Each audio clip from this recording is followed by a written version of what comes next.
You're listening to the Cinikradio podcast. Now, your hosts, Igri and Cinik.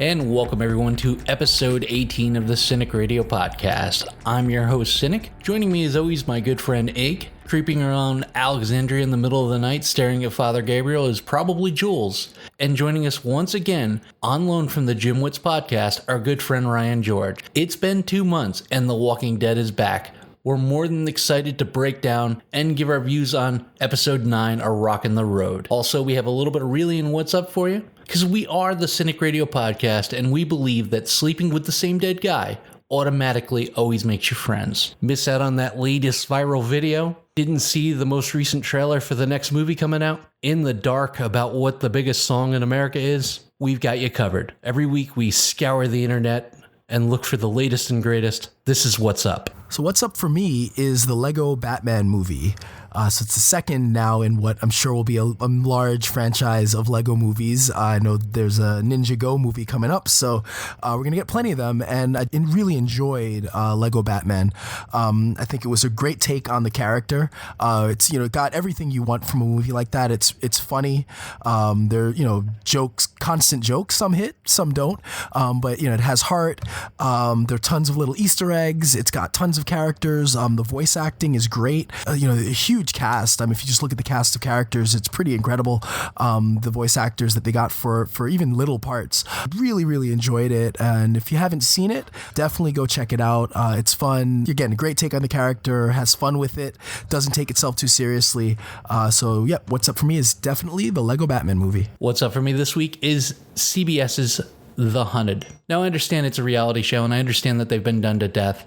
However, this is kind of a unique take on The Amazing Race meets Harrison Ford's The Fugitive. 9 teams of 2 people try to escape these highly skilled investigators as they dig into their social profiles, track their cars and bank accounts, and take a hard look at their lives. Check it out. CBS's The Hunted. That's what's up. Hey guys, we're going to go a little different this week for my What's Up. It's something you can share with all your friends at your next Walking Dead viewing party, and I think you'll all enjoy it. I'm going to give you my super awesome margarita recipe. That's right, we're going margaritas this week. What you want to do is you want to go to your grocery store and go to the frozen drink section of your local grocery store where you can buy the frozen apple juice or whatever. Get a frozen limeade can. So we're going to take one of those and actually only put half of that into a blender. We're going to use a cup to a cup and a half, depending how strong you want your margaritas, of Captain Morgan spiced rum. We are going to add some ice, fill up the blender there a little bit, and put some super awesome fresh raspberries into the blender as well. So go ahead and blend that up, and you can salt your margarita rim of your margarita glasses and blend your drink, and there you have it, your super awesome margarita recipe from Jules.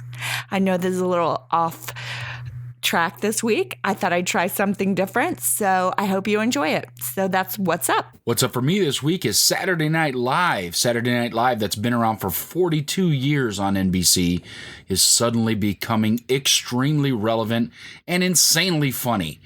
They're taking on politics for the most part these days, folks, but don't get it wrong. It is a hilarious take on politics. And the problem is some of it's becoming true. If you haven't been watching, now is the time to get back on it. Alec Baldwin as Trump is amazing. They've been having Melissa McCarthy. So many big names, so many great skits. Get back on it. Saturday Night Live. That's what's up. We start the episode out with Father Gabriel standing watch over the Alexandria safe stone. The ominous boots still in the background, still watching, still waiting. Next, we see him raiding the cupboard and doing more damage to it than Olivia ever did. So my question to start off to you, Ig, is WTF? Did he just say, the hell with this Negan shit and bail? Momentarily, I think it seemed like it. Seemed like, all right, well, it's been nice visiting. I'm a man of the cloth, but I'm going to leave my cloth behind and I'm out. Because he took as much as he could carry, and he didn't talk about just him carrying how much can he fit in this car. He took everything. It was crazy how much stuff he took, and leaving his Bible behind seemed a little odd. Yeah, I was kind of shocked. I thought he just took maybe a crate of food until they came back later and showed he cleaned everything out. So I definitely thought he was standing on the tower, kind of looking around, deep in thought. But then it felt weird when he walked in the pantry and there was the huge clatter of everything falling. So I wasn't exactly sure what was happening. But then it really did look like he was just taking everything and going. For me, for a brief second, I thought paranoia got the best of him, and he's like, "Oh, I better hide this food before the saviors come back to get it, or I better put it someplace where nobody can find it." And then I was wondering, maybe he just decided to move back to Baltimore and resume his career as a police officer. I wasn't quite sure. Julie, do you think he was forced to leave, or do you think he did everything he did under his own free will? By the looks of it, it looks like he was doing everything under his own free will. I gave it a second look again this morning after thinking about it for a while, and I was trying to look for different clues, but, it appeared he was doing it on his own. Do you think he's breaking away from the group, or do you think he's going out solo? I feel like he's doing something for the group. I feel like there's an underlying thing he's trying to do for the group. I don't think he's going to betray them. But then I kind of came back to your question last week when you asked somebody big betrays the group. And I thought, man, maybe it's him. I don't know. I think maybe these are some people that he knows from somewhere else. And somehow there was some kind of communication. I don't know where the communication would have come from. And that's where I'm lost. I'm hoping it's not somebody that survived Terminus and is coming and they're like, all right, we need something to tide us by until you can get some tasty morsels out here. Up in the air so far. I certainly hope and desire that he's doing something for the group and not just saying, Baltimore, here I come. We cut over to Gregory's office in Hilltop, and we see the post-heroic walk up the hill hangover.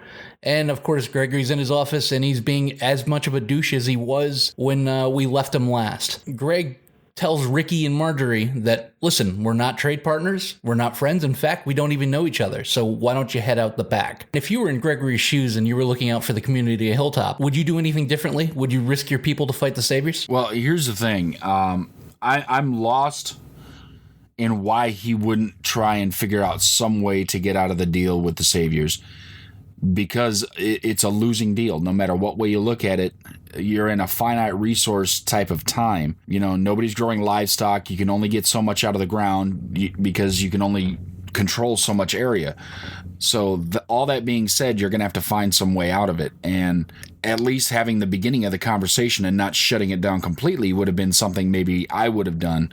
And the thing is maybe you start moving, instead of direct face-to-face tactics, you start doing guerrilla tactics, take out onesie-twosie here and there, but make it look like accidents, set up traps, set up things that will just slowly pick off some Saviors, weaken them. There's got to be some way to do this without just showing up and going, hey, we're here to fight, and we've got pitchforks and torches, and this is all we're doing. I don't know. I was pretty disappointed, but, this is par Gregory. This is who Gregory is. It's what he does. He's got the comfortable life living in the big house. He's not giving any of that up, and all he sees is ways for people to try and get him out of the big house. I agree. You can't make a big statement like Daryl and Abraham did with the Little Timmy and the Dick Brigade. It's got to be subtle. You've got to take subtle shots and kind of wean away at the Saviors. So, Julie, what do you think? If you were in Gregory's shoes, would you put your people up on the line? Yeah, Gregory is certainly the antithesis of Benjamin's father as far as, when you're called upon to be a hero. That's not Gregory's forte. So I would definitely say I see why he's saying no, because he is a coward all the way around. If I were Gregory, though, there are points to be made. You're right. Rick doesn't really have a plan yet. It's just like, are you with us? And so there's something to be said about a well thought out plan being presented first before, just jumping on board to insanity. But, I think that like you guys mentioned, there's only a finite time that they're going to be able to keep being able to give stuff to the saviors. That you do have to figure your way out of a deal like that. So certainly he shouldn't have shut them down completely. Nothing drives me more crazy, though, when somebody asks me half a question or gives me half a plan. So it's not like Rick is saying, let's jump in the pickup trucks and head on over to the compound tomorrow. But I could see where he would be a little bit apprehensive. But I think self-preservation motivates Gregory more than anything else. After the not so fantastic meeting with Gregory, Enid's outside. She leads Maggie and the rest of the group out. It seems like she might be doing a little stumping for Maggie and Rick and rallying the troops. One of the Hilltop cast says, Enid says Maggie will show us the way. Ig, will Hilltop answer the call, or will they be cowards like their leader? It certainly looked like the people of Hilltop are fully behind our faithful heroes. They seem like they understand that this is a zero-sum game, and if they don't do something, they're just going to die onesie-twosie just because, be it getting caught by a walker when they're out trying to gather, being killed onesie-twosie by the saviors when they don't have enough stuff or they do something they don't like.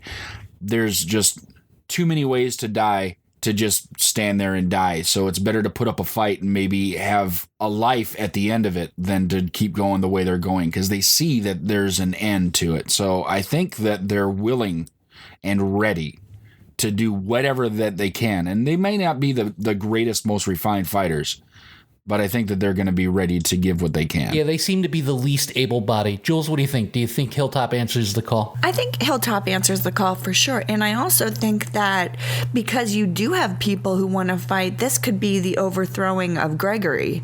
Because really, I don't understand how he's in charge anyway. I think it's been discussed that it's sort of like a self-appointed thing. And I don't know how he can stay in power when nobody likes him. Nobody wants him in power. I think that could be his demise once everybody else decides they want to join up. Well, it's kind of easy to do a job. It's easy to keep a job that nobody else wants. Great admonishment from Daryl, too, during that scene with Gregory where he says, you're talking out of both sides of your mouth here, which was just awesome to hear Daryl kind of speak up for once. Jesus says to Rick and the guys, listen, I'm going to take you to the kingdom. They didn't know what the kingdom is, but they all pile in the vehicle and they head on over there. They're met by Richard and another guardsman, and he addresses Jesus as Paul. Do you get the sense, Julie, that Richard trusts Jesus? Absolutely. They obviously have a long history somewhat long, whatever, history together. And I think when he's talking to him, when they're walking, and he says, you obviously have a brain and a backbone, I think he respects Jesus. They like each other. They have a good working relationship of some sort. So I think Richard sees Jesus as his way in. Well, remembering how we met Jesus ourselves in last season when he's parkouring around and getting out of trouble and doing whatever he wants to do and getting anywhere he wants to go, I'm under the assumption that someone from the kingdom met him in much the same manner. That being said, not hurting someone from their community when the opportunity to do so arises, and then basically coming clean and not taking all of their stuff would probably endear you to some people. So I'm thinking that, yes, they trust him because our gang trusts him because of how they met initially anyway. So that being said, if it was similar when the kingdom people met him, which I'm assuming it was, then they'd have no reason not to trust him because Jesus is just awesome. Two really surprising decisions from Rick in this episode. Number one, not to smack the taste out of Gregory's mouth when he's kind of dressing them down and calling him Ricky. And number two was his decision to hand over his gun yet once again to gain entrance to the kingdom. Yeah, I mean, I think we all know that Rick's been pretty humbled at this point, dealing with other groups, obviously Negan, and I think that he does only have the two guns, and I think it's like Ryan said, he's being diplomatic, and it's like you got to choose your battles. And this, these guys are being recommended to him by Jesus. He trusts Jesus. I think he knows he needs to get some other people on board. So hey, all right, we've only got two guns anyway, and Michonne still has her sword, so I'm okay. And Michonne's sword we trust. What do you think? Yeah. Well, he did get to keep his hatchet, and I know the hatchet has some symbolism going on lately, I would have a hard time believing that they would get all the way there and Jesus might not have given them a heads up saying, hey, these are the things that are probably going to happen, so just be prepared. So even though we were shown for the first time, hey, you're going to have to give up your guns, they were probably aware that you're not going to get to go into somebody's house and bring all your own firearms of people that they don't know you. So even though you're with somebody they do know, you don't get to keep all your stuff. I'm assuming they were told beforehand. So because he gave it up very quickly, very easily. He told them, we only have 2. I mean, there was no stress in his voice at all. So the way I look at it, hey, we have the sword, we have a hatchet, we have Daryl who doesn't need anything. We're okay. The Kingdom comes across to me as the perfect combination of a Ren Fair and West Point. You have people working out, you have people archery, you have people reading. It's a unique setup that Ezekiel has kind of crafted for himself. So there's a bit of a reunion of sorts with Morgan in the group. They kind of play it low profile. He tells the story of Carol, but he kind of one glaring lie in there.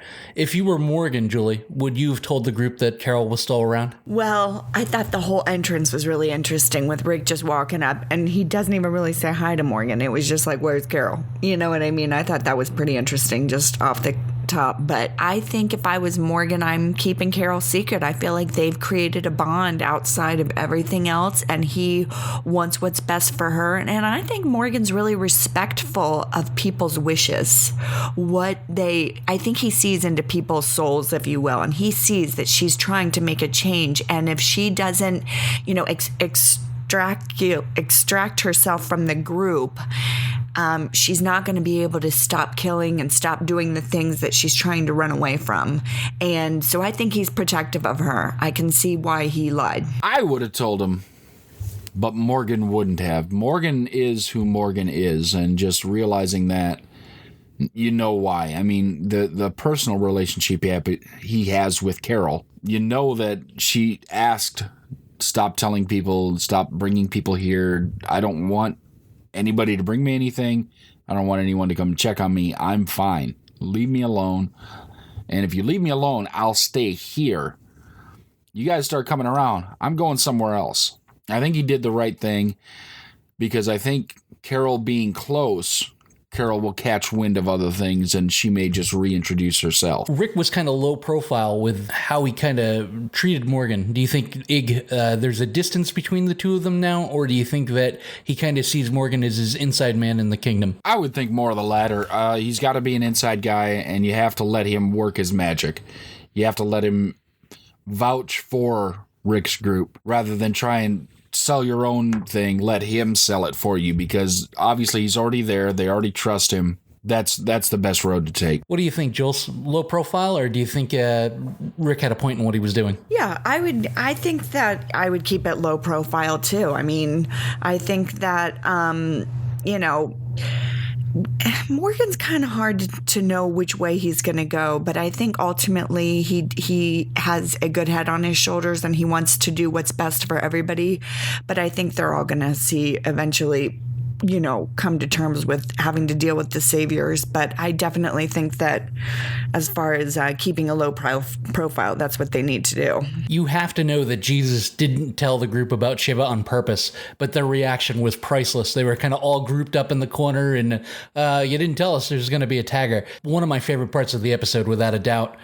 King Ezekiel showed a lot of backbone with his meeting with Rick and the group. Even when Rick tried to rush a decision out of him and said, well, we need to get back, he said, I'm going to give you my decision tomorrow. You're free to stay here for the night and have supper with us. The moxie he showed, even in the face of a much larger group and probably more forthright in the face of Rick's leadership. Did you gain more respect or feel differently about King Ezekiel?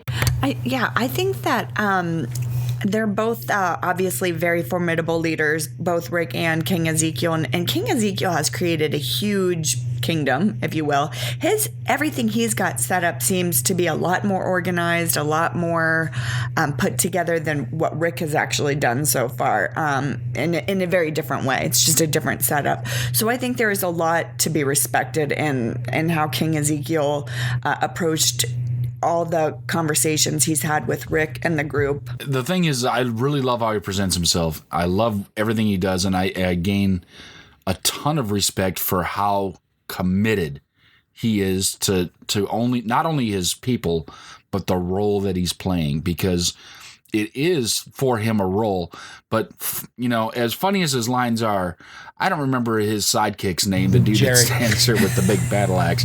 Jerry is the He's best. awesome. Because he just stands there and he's like, hey, don't talk to the king like that. You know? But what about when he told the story, when Rick was telling the story and he's like, oh, yay. Jerry's the best because, I mean, he talks like he's just, you know, living in any inner city in America and sitting next to D&D master Ezekiel. I love it. It's so great. The yin and the yang between those two, that sells the whole community for me because, you know, what they have going on there works surprisingly well, like better than any community we've seen so far. And we know that it's happening because Ezekiel is doing the right things. You know, if you don't have good leadership, you're not going to have a successful community. And he's doing the right things, and it might be a little absurd in the path that he takes to do it, but it works. And that's where all my respect for him comes from. But the absolute willingness to just hold fast on the part that he's playing, all the props in the world. Rick is giving a near flawless pitch to Ezekiel, and honest at that. He didn't pull any punches with how hard this is going to be, but the fact that it needed to be done. There's a complete juxtapositive position here where Richard automatically jumps up and says, let's follow Rick. And then Morgan turns around and says, maybe we shouldn't follow Rick. Maybe we should figure out a different way to do this. What did you think, Julie, of Rick Grimes of Alexandria's Rockin' the Road story? And did it swing any of the kingdom at all? I thought it was a very poignant story. I thought it served its purpose if Morgan wasn't there. I think that he was really starting to come through King Ezekiel, and I think also having Richard on the other side saying we should get along and do what Rick is saying. But then Morgan, he really does offer this, you know, opposite side to how to think, and he's not completely wrong.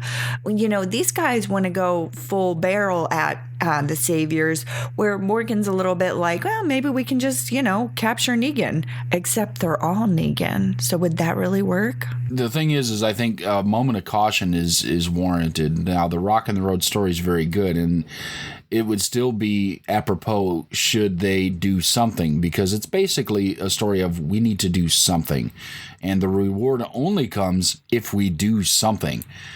But I think going face to face, you got no chance, because they've taken guns from everybody. They have explosives. They have everything that you could possibly want to take over anybody else. Like I said earlier, we're going to need a little more guerrilla warfare. We're going to need a little more sneaky.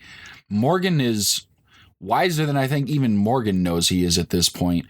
But I think he went overly wise, but this story obviously has a long ways to go. So I think it's good that he didn't say, yep, join Rick, let's go, because they might all be dead by the end of the season, and then it's The Walking Dead with Negan. And as the old saying goes, some Ryan George is better than no Ryan George.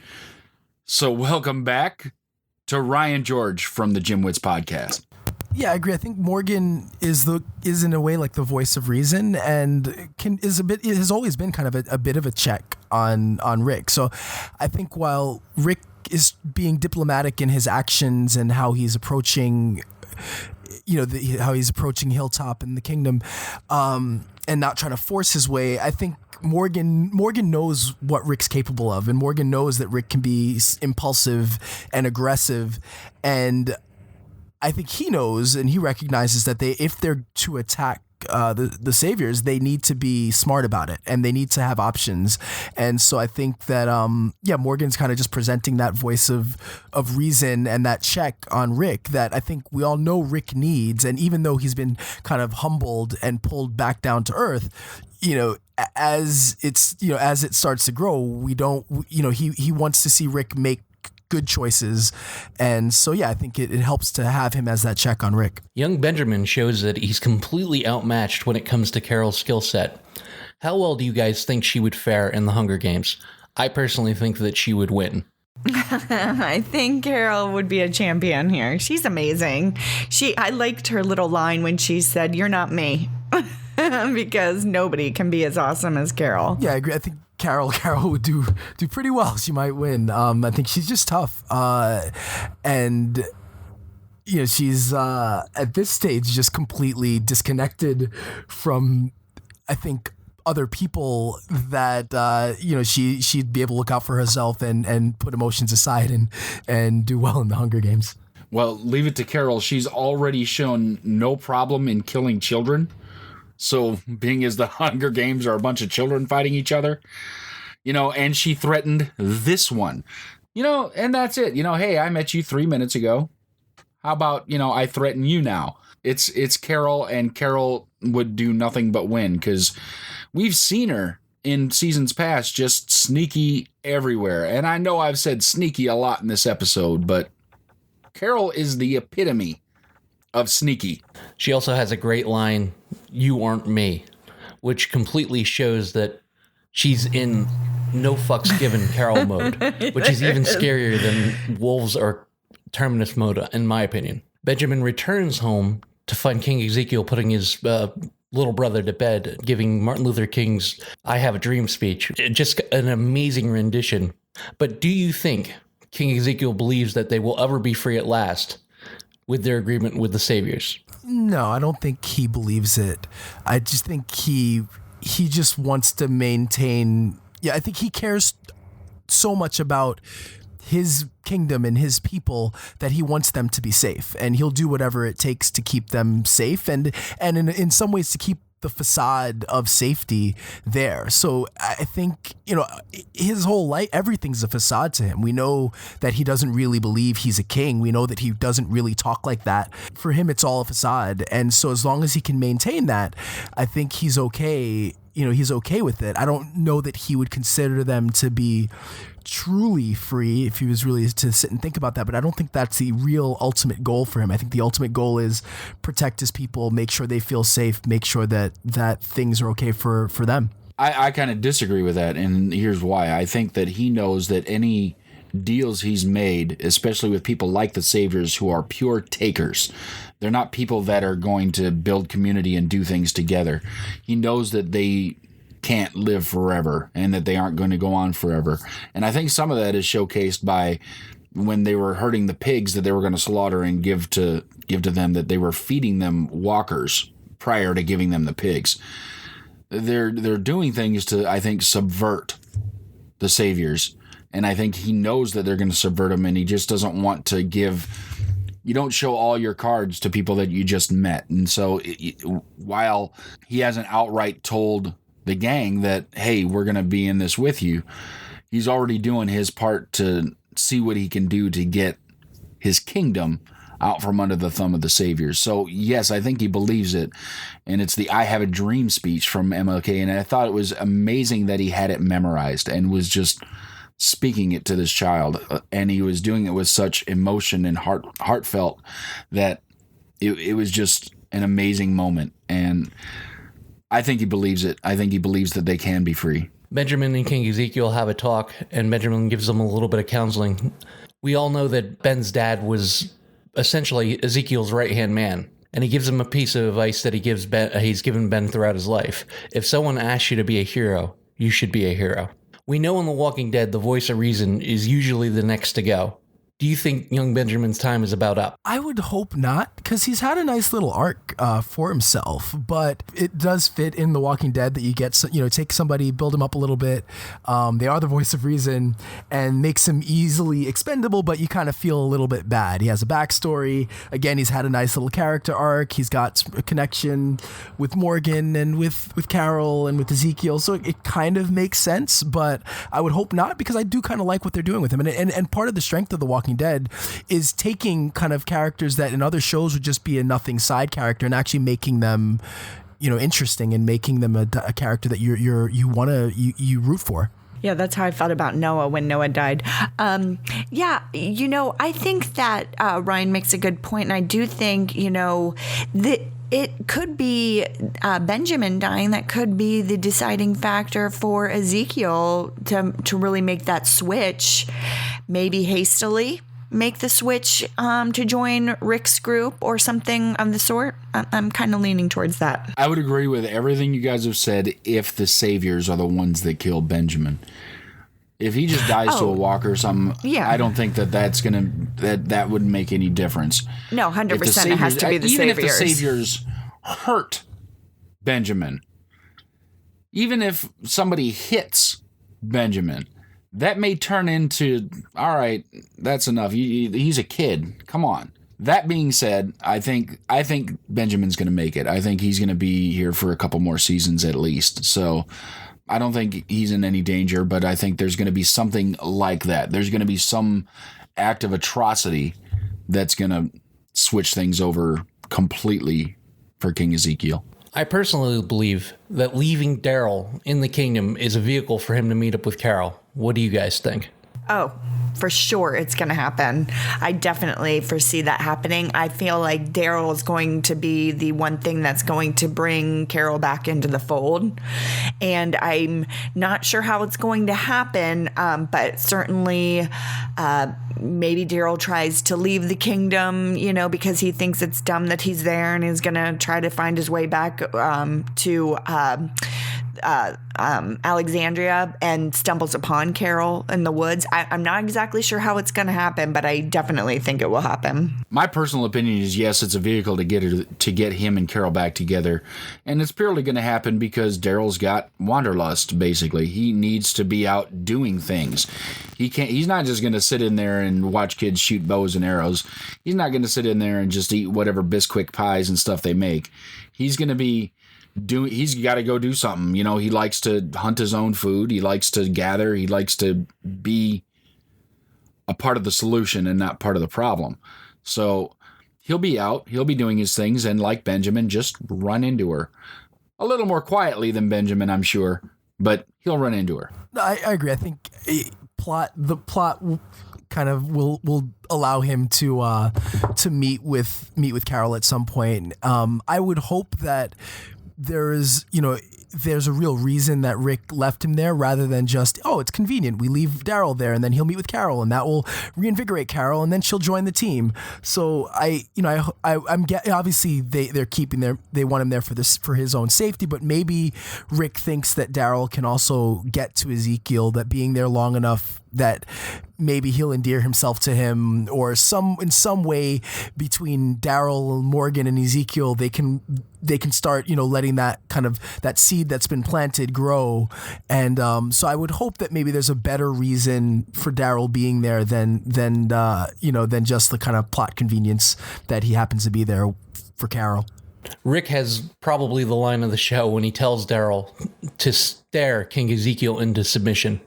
That actually made me laugh out loud, and Rick isn't usually a laugh out loud funny guy.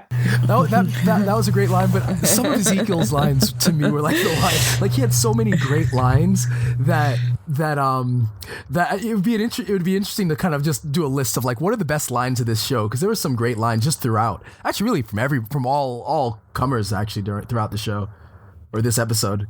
Yeah, thank you for your sage counsel. Just a lot of it was just great.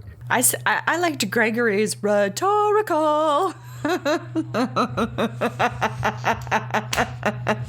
Looks like somebody's got a case of the Mondays. Does Rosita's work with the explosive make up for her being essentially useless the whole run of the show and a disagreeable pain in the ass pretty much the whole episode? I guess so. It's gonna have to.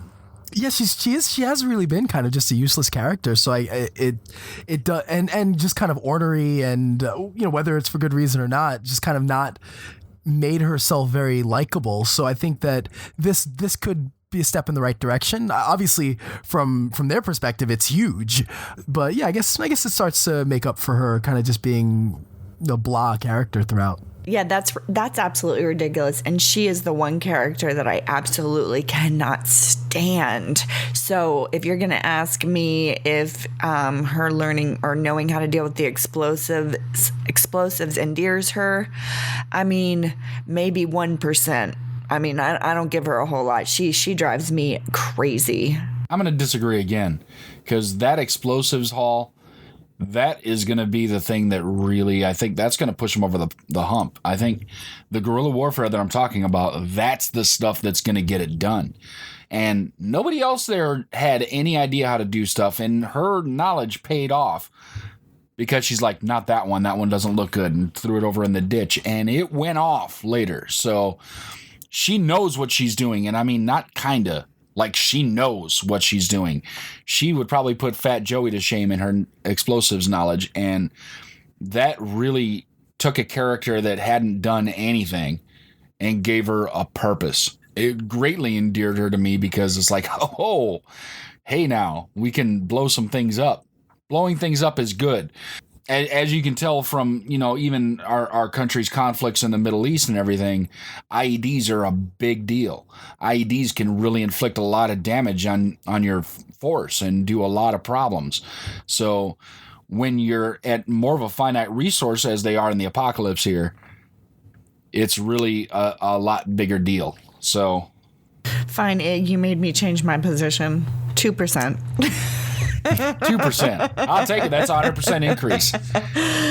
Was the steel clothesline not the coolest thing that The Walking Dead has ever done? Now that, not only Walker Kill of the episode, not Walker Kill of the week, that's probably Walker Kill of the decade. Because, let's go halvesies on the Walker, because they just were mowing them down. It was so great. And I mean, I can't even begin to guess the number of them they got doing that. I mean, it was so coordinated. And to think of that on the spot, and where do they have hot wiring school in the apocalypse? How does everyone just know how to?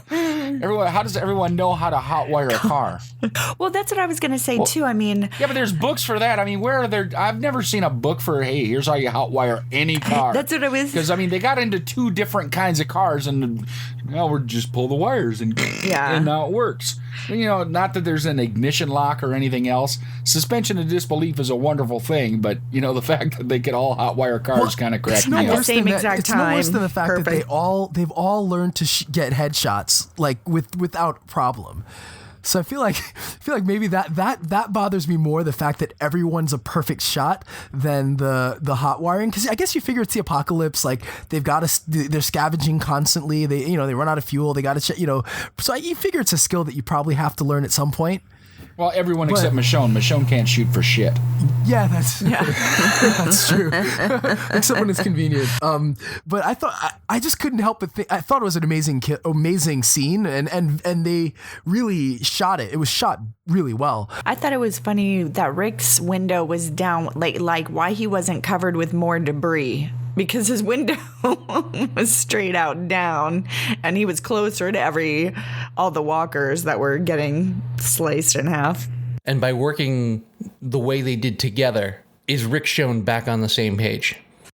Absolutely. I think they're perfectly in sync together, and I think they are a formidable force together. When Michonne grabs Rick and hugs him in the car and says, "We're the ones that made it. We can't be killed. We are the ones that'll live." Do you think she's saying that more to herself, or is that more for Rick's benefit? Oh, that was for his. I mean, she's always been strong, and I think Michonne is under the impression that she's going to make it no matter what happens. She's basically a samurai. She's going to make it. There's no question in her mind that she's going to make it. She needs Rick to believe he's going to make it. And she needs Rick to believe that his group is going to make it and that his son and daughter are going to live. Even if one of them should die, he needs to have him believing that the rest of them are going to be fine. And there's going to be an end to this where we all get to, quote unquote, live happily ever after. I don't think Michonne said that for her. That was absolutely for Rick. I agree. I think it was for him. You could just, the delivery, the way that she performed that, it just told me she believes it, but she needs him to believe it. And I think that he's finally at that point he's willing to believe it. So yeah, I definitely think it was for him. You know, the part about that's the only thing with that whole walker kill part that kind of got me, is they were trying to get out of the walkers, and Michonne's running with her sword still in the scabbard. He's running, he's got his hatchet on his hip. Yeah. Neither one of them take it out and kill one to get out of the way. No, I'm just going to push. So what happens if you push and we get up a little too high, little hands to the face, as football says, and you get a finger in the mouth, and they bite you on the finger, and now you're going to become a zombie because you got bit on the finger. Right, and Rick was definitely surrounded at one point by him. Where did all of those walkers come from? That was the herd. My personal belief is Simon is a hell of a lot more scary than Negan. In retrospect, the Savior's let's break shit and / find Daryl's visit. How smart of a move was it for Rick to leave Daryl at the Kingdom? Smartest move yet, actually. I mean, if they'd have had Daryl back there with him, oh my God, that'd have been it.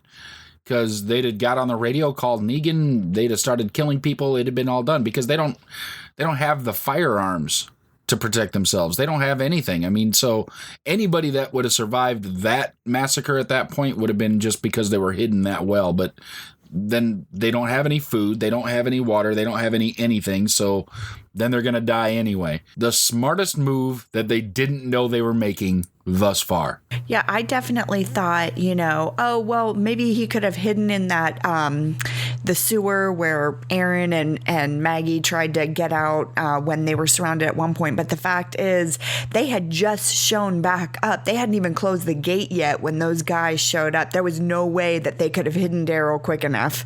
So that was the absolute best move they could have made. So it turned out to be a really smart move for Rick to leave Daryl back at the Kingdom. I guess I guess I should have expected that they would be that aggressive as far as looking through the place and searching and seeking him out. And then in hindsight, I almost think they could have been worse. They actually let Rick off easy. And I guess at least they believed it, but it was definitely a good move because they barely got back and they wouldn't have had time to hide Daryl properly. So I definitely agree that that was a really smart move on Rick's part. They talk Gabe's disappearance. Rosita believes he bailed. Is Rick's faith in Gabe justified, and how far has their friendship come? Yeah, I guess so. I mean, we still have to wait and see where this goes with Gabriel, but it looks like, I mean, if Gabriel had something to do with them meeting this group of people and this group ends up being, on Rick's side, then yeah, I think his faith is justified.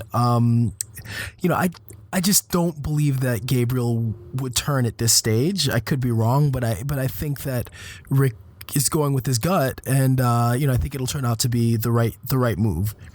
Yes, I think that Rick's justified in his belief in his relationship with Gabriel. I think they've had a long roundabout way to get where they are, but I think definitely when Gabriel proved to him when Negan was at Alexandria about making a burial plot for Maggie, I think that was their turning point, and I definitely believe that Rick believes in Gabriel.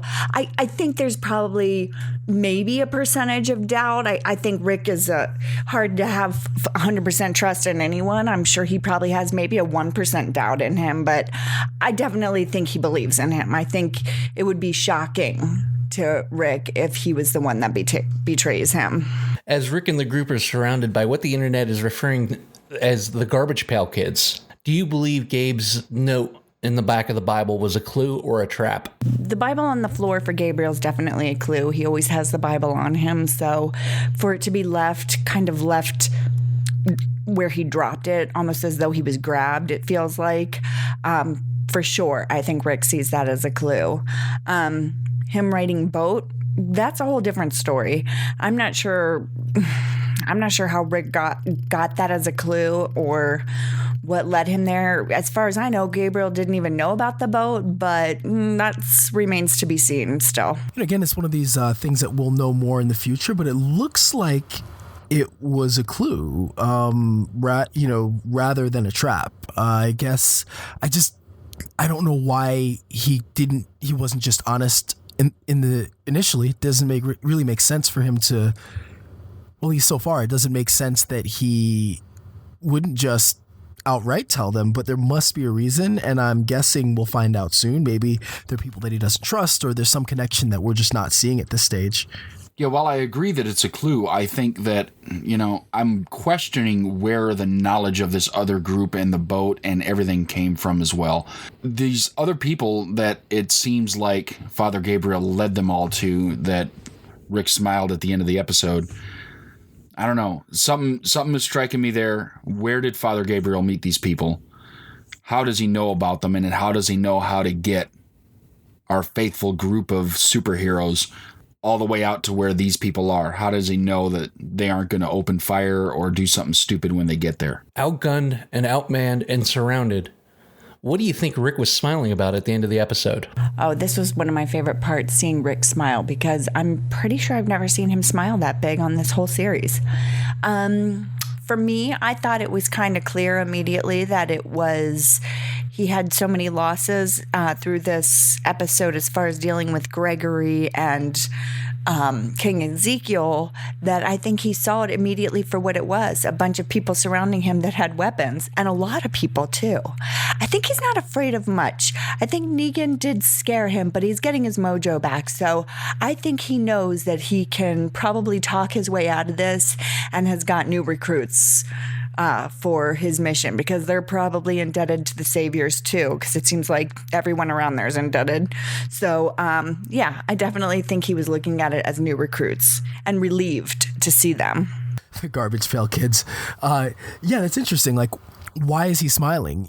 At first I thought he saw someone that caused that smile, but we never see him smile like that. So it must be something bigger, or there must be something here. It could just be that, look, there's hubris. Rick, he has tons of it. He has tons to go around. So it could just be that he saw a large number of people all with weapons, and right off, immediately that thing in him kind of clicked off, and he just knew in his mind, all right, I'm gonna get these guys. They're gonna be on my side. It could be as simple as that, as him just seeing it and the kind of hubris taking over, and him thinking, all right, they're mine. Or maybe he saw somebody that he recognized. Maybe it's Gabriel, maybe it's somebody else that we're not thinking of, that leads him to believe that this group is going to be on his side.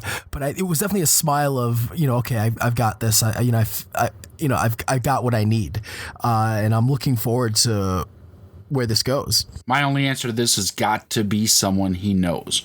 He knows them from somewhere, and it might be from before the apocalypse. So he knows who they are, he knows what they're about, and he knows that he can trust them. And now he's happy because he knows they are now gaining the upper hand. I personally thought this was a stereotypical setup episode for The Walking Dead. They had the cool visual gag with the clothesline, which probably threw some points on. Some great writing, some good comebacks. I was hoping for a little bit more. I was hoping for maybe a little bit more combat with the Saviors. I mean, I brought up earlier in the episode that they're going to have to be a little more stealthy with it, a little more, guerrilla warfare-ish with the way they combat them, so they don't know that they're coming until they show up in forest. Great lines by Simon. King Ezekiel was strong in the episode. Love the Carol Benjamin part. I would probably go as far as a 6.5 or a 7, so I'll give it a 7 just due to the whole clothesline thing. I can't wait to see where the rest of the season goes. It was definitely a good launching point. I happen to like this episode. I think that it's a building episode. It wasn't crazy intense, but I felt like the cars taking out all the walkers, I feel like that definitely, you're not going to top a scene like that. That was amazing. When I watched it, I had to rewatch it a couple times. It was phenomenal. So that alone gets high marks. But for me, I would definitely give this episode a 9.2. That's what I'm going with. I was reviewing the episode. So, I thought it was a good episode. I didn't love it.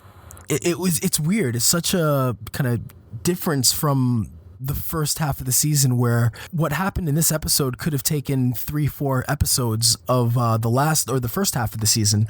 I think the pacing kind of was a little jarring, especially going from such a slow pace to this, where we were all over the place through the episode. So I don't know if it's just my being a little expecting something different. I loved there was a lot to love about the episode. I loved Ezekiel. I liked that Rick is actually trying to get something done. I think the zombie clothesline scene was awesome. So there's a lot to like, but something about it just didn't hit me right. So I'm going to give it a 7.5, like a solid 7.5, like solid episode. I liked a lot of it. But just, I don't know, something's just not quite there for me.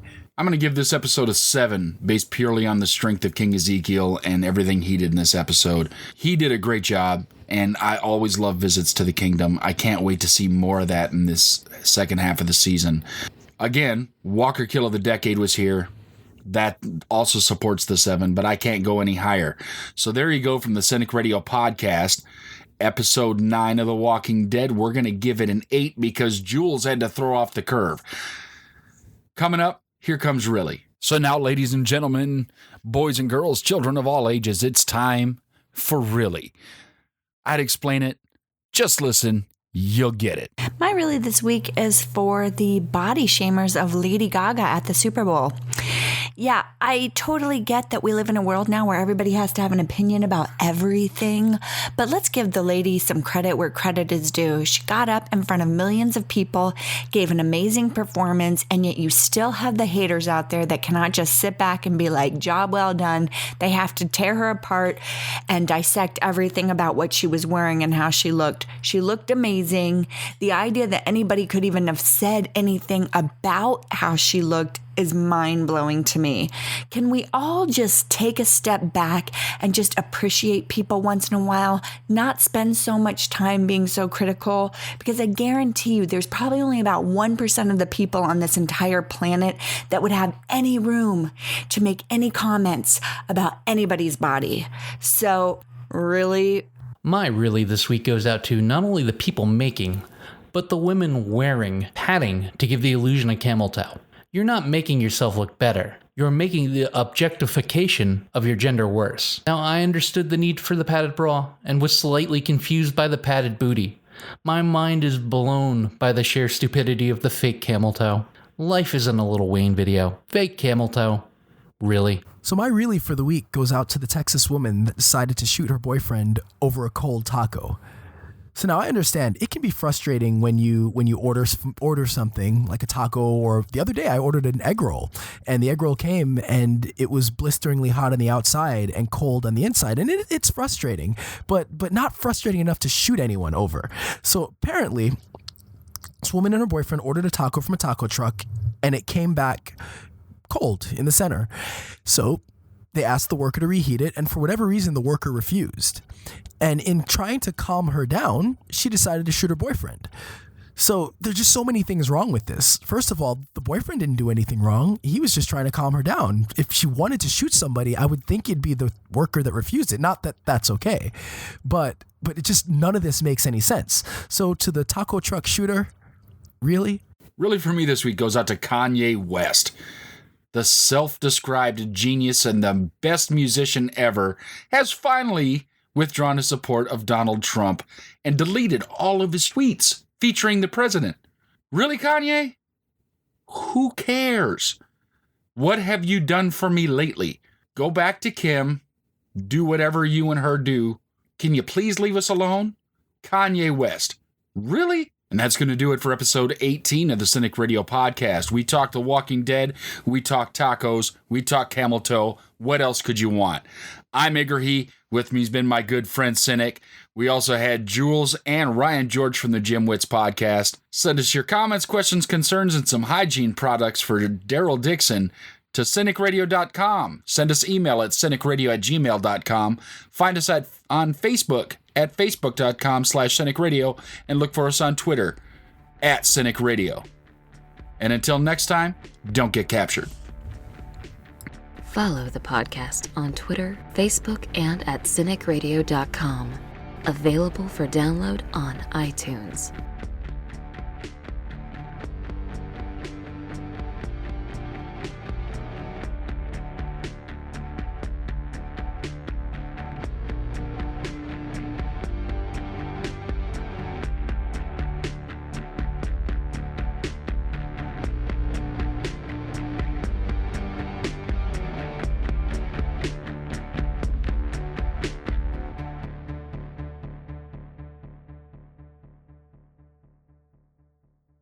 I wish Daryl liked taking a shower.